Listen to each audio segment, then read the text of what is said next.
कि एक आदमी ने आके जनाबे इमाम अली इब्न मूसा रज़ा अलैहिस्सलाम से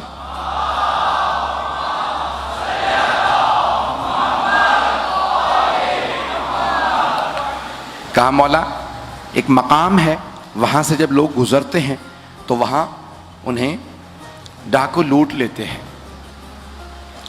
तो मौला ने कहा अब नहीं लूटेंगे।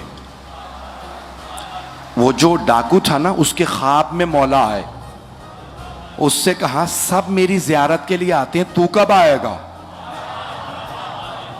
सुबह उठा, लोगों से कहा मैंने ऐसा ख्वाब देखा, मैं तो बहुत गुनहगार हूं, चोर हूं, डाकू हूं, मेरे ख्वाब में क्यों आए? का पता नहीं, शायद ख्वाब सच्चा ना हो। अब एक मर्तबा एक आदमी आया मोमिन, का मुझे इमाम रजा ने भेजा। कहा मेरे नाम से भेजा है? कहा हाँ। नाम लेके कहा उससे कहना तू कब आएगा मेरी बारगाह में? कहा मौला से जाके कहना मैं बहुत गुनहगार हूं, मैं चोर डाकू हूं, मैं गुनहगार हूं, इसलिए नहीं आता। उसने ऐसे ही जाके मौला से कहा मौला वो कहता है मैं चोर हूं, डाकू हूं, किस मुंह से आऊं?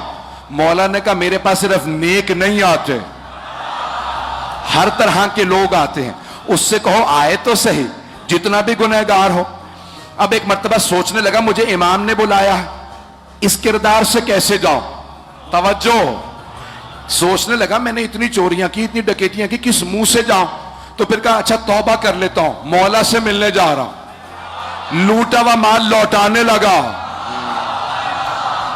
पता नहीं लोग हैं या नहीं है, लूटा हुआ माल सबको लौटाने लगा। लोगों ने कहा भाई जब तुमने लूट लिया था, हमें भी तुम्हारा डर लगता है, लौटाने क्यों आए हो?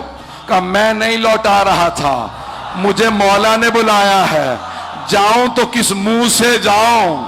जब तक सबकी अमानतें लौटा ना दूं।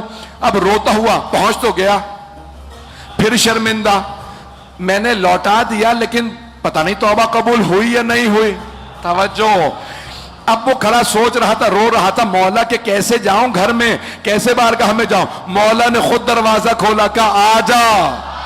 जब हमने तौफीक दी आने की, तो हम ही कबूलियत का दर्जा रखते हैं।